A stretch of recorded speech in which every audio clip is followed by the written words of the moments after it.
Hey everyone, welcome back to the channel. If you're new here, don't forget to leave a quick like and subscribe. In today's video, I will be fully disassembling and cleaning the Remington Speedmaster 552. Alright, so let's go ahead and disassemble a Speedmaster. Now, before you clean or disassemble any rifle, the first thing you want to do is make sure that's safe and clear of all ammunition. So, to make the Remington Speedmaster safe, what you're going to do is first hit the safety button located in the back here under the trigger. Once that's hit, you're going to want to remove all the rounds from the tubular magazine at the bottom, which is going to be located right here.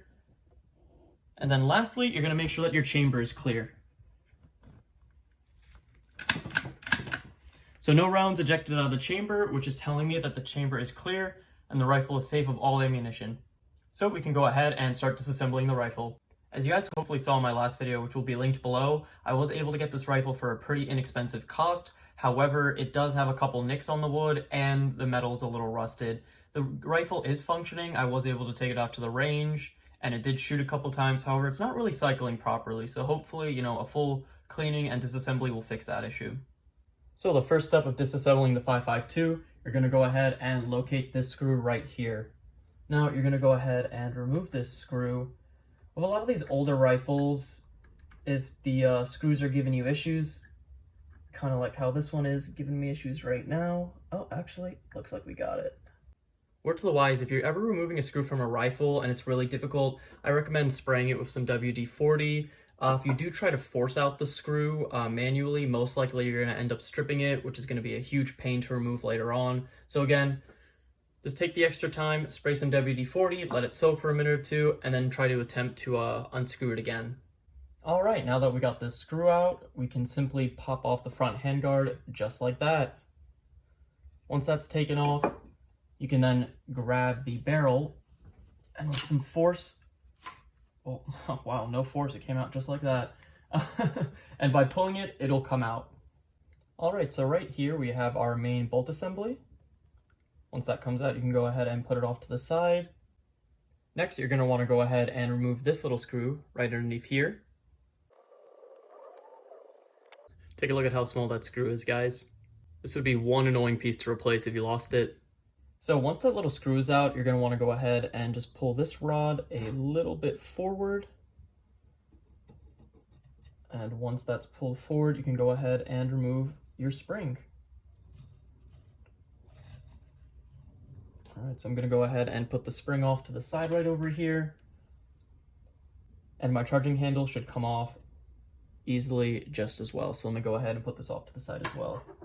Now I can kind of see why this rifle is jamming a lot. This thing is covered in gunk. So hopefully after a good cleaning, it'll be up and running. Alright, so let's go ahead and remove this rod. There we go, perfect. And I'm going to go ahead and remove this as well. Alright, so now we've totally stripped the barrel. Here we have our spring, our charging handle, the bolt assembly. So now that this is taken care of, let's go ahead and remove the trigger group. So before we take out the trigger guard, let's go ahead and take a look down the barrel real quick.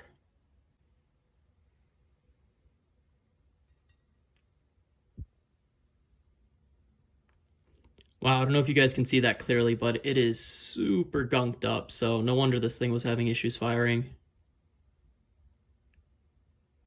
So to take the trigger assembly out of the Speedmaster 552, we're simply going to go ahead and take a push pin, locate the big pin in the back and the small in the front. We're going to apply a little bit of pressure and push them both out. Once that's done, we can go ahead and pull out the trigger assembly. Now, one cool thing about a lot of old Remington rifles and shotguns is they have a couple of features that are pretty similar. So for example, I have my Remington 1148 shotgun. If you can see on the back here, the trigger assembly is pretty similar. Here you can see it has, again, one big pin and one small pin up in the front here. It also has a button safety, something that it shares with the 552. Here's the button safety, big pin, and small pin. This was probably done by Remington to save a little bit on costs and to also kind of standardize some parts, which is a really cool thing in my opinion. Alright, so let's push out these pins. A few moments later. So these pins are giving me a little bit of issues. They don't want to push out, so I'm going to go ahead and spray them with a little WD-40. I'm going to go ahead and let that soak for a couple seconds. Alright, now that the WD-40 has set in, I'm going to go ahead and try to push out these pins again.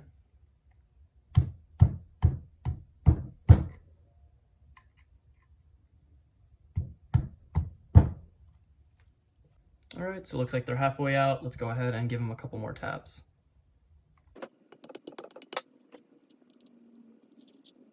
All right, both pins are out.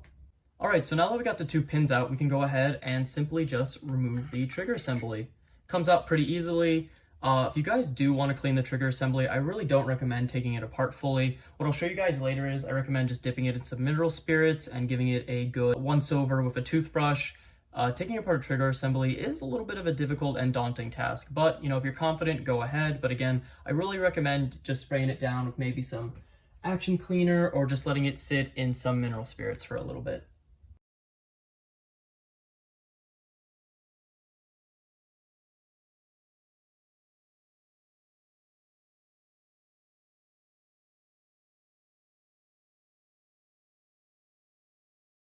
All right, now that the trigger assembly's out, let's go ahead and remove this little shield right here. So I'm simply just going to take a screwdriver to these 2 little screws.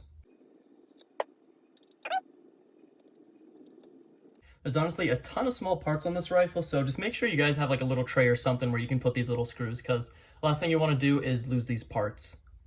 Now that those 2 screws are off, we can go ahead and just pop this off like that. And this is why I wanted to take this off. As you can see, it's a little grimy, so we'll make sure to give that a good wipe down. Let's take a quick look inside the receiver. As you can see, there's a little bit of gunk on the outside. The inside doesn't look that bad. It's just a little oily, so we're going to go ahead and clean that. But first, let's go ahead and pop off this piece. All right, so to remove this little piece on the bottom, you're simply just going to take a screwdriver, wedge it in there, and then push this piece out as far as you can, going in the left. Once in there, you're going to find a little clip, and then you're going to put the screwdriver against the clip, and it should just pop right out. Yep, there we go.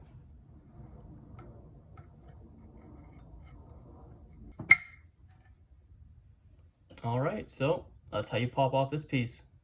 So the last piece I want to remove from the Speedmaster is going to be this butt plate in the back. You're simply just going to take a 4-point screwdriver and remove these screws. Pretty self-explanatory, right?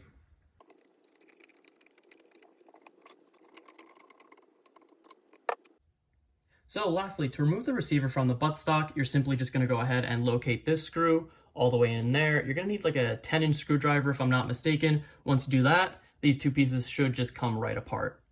Before I reassemble the Speedmaster, what I want to do is take care of some of the surface rust that I have here on my barrel. So to do that, what I'm going to use is some steel wool, make sure that it's quad 0 grade, and some gun oil. Now you can use whatever gun oil you prefer, Hops number 9, Borstar, it doesn't matter, any of them work. What you're going to want to do is simply just take a couple drops, put it on the area that has the surface rust, then you're going to take your steel wool and simply just give that area a scrub down. This is a pretty simple and effective way to get rid of surface rust, which I'll show you guys how to do right now.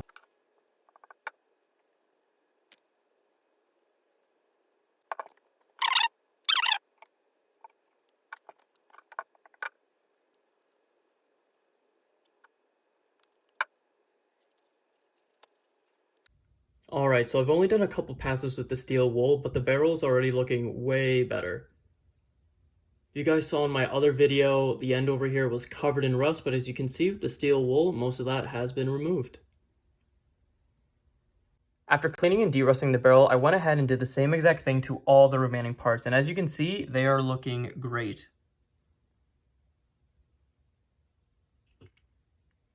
So the last thing I want to clean before reassembling the Speedmaster is going to be the internal receiver right here. As you can see, there is still a fair amount of gunk in there, and the beginning of our bore. Now this should be relatively quick and easy because I'm just going to use some action cleaner spray. Alright, now that the action cleaner did its job, we can go ahead and reassemble the 5.52. Just one quick tip I want to give you guys. If you saw my previous video, the front handguard here had a lot of what looked like to be white paint stains or scratch marks, and as you can see, it looks a lot better now. So what I did is I took that quad 0 steel wool and some gun oil, and I just lightly went over these marks, and honestly, I think it turned out beautifully. I might sand the stock to get more of these deeper marks out, but to be honest, I'm very happy with how it looks right now.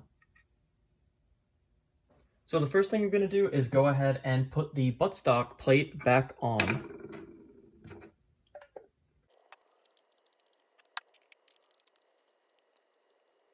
Alright, now that the butt plate's on, I want to go ahead and put this piece back in right at the bottom. Alright, so I'm not going to lie, this piece is kind of a pain to put back on. When I took it off, I knew it was going to be a little hard to get back on, but just needs a little bit of force. really push it in there.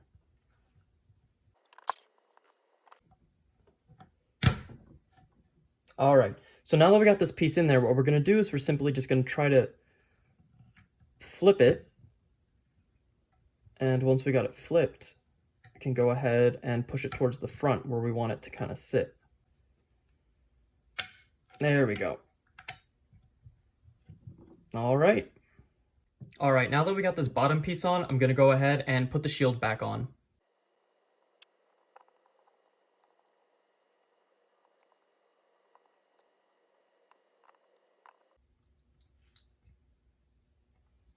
All right, perfect. So next, I'm gonna go ahead and put the iron sights back on the barrel so I can go ahead and take that barrel and put it back in the receiver.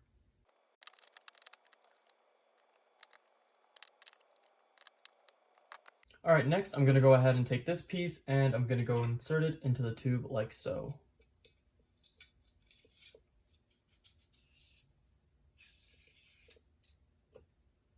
Now that the magazine tube is in one piece, we're gonna go ahead and insert it underneath the barrel like so. Now we're only gonna wanna bring this halfway because now we have to put the front stock back on.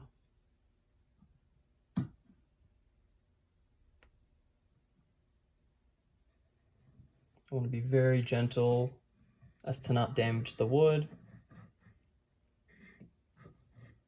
All right, now that our front stock is back on, we're going to go ahead and put our charging handle back in.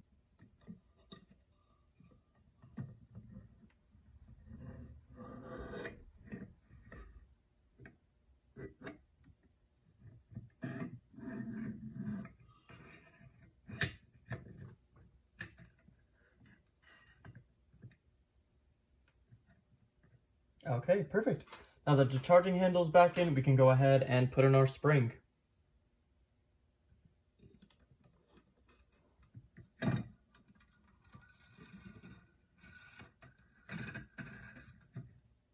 All right, now that our spring is in there, we can go ahead and bring the magazine tube, this dot right here, we're going to put it right there and screw it back in.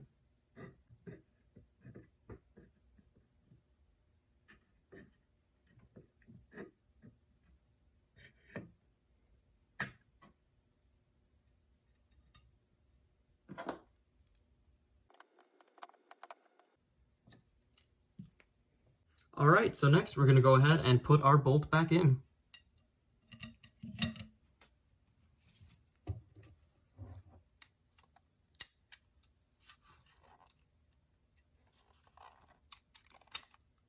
Once it's latched in there, you can go ahead and let go. Perfect. As you can see, our spring has tension, which is what we want to see. Once our bolt is back in, it's time to connect the barrel and the receiver back together.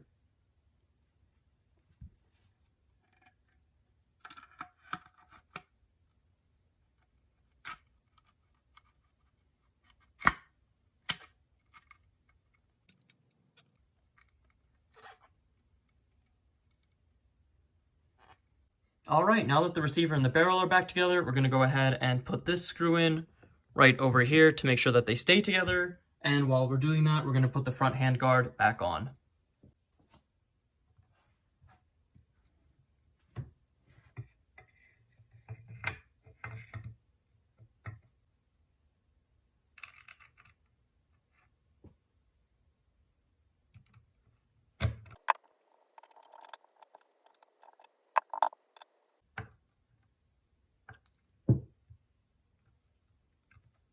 All right, so as you can see, we got the stock back in place and no more wiggling. Like most old Remington triggers, this is going to be super easy to put back in. All right, so let's go ahead and put this trigger in.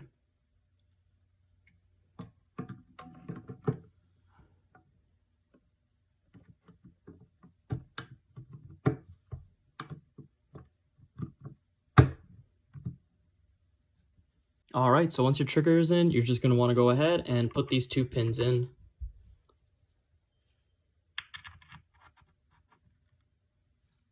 All right, now that we got the two pins in, which means the trigger's in place, we can go ahead and do a quick function test.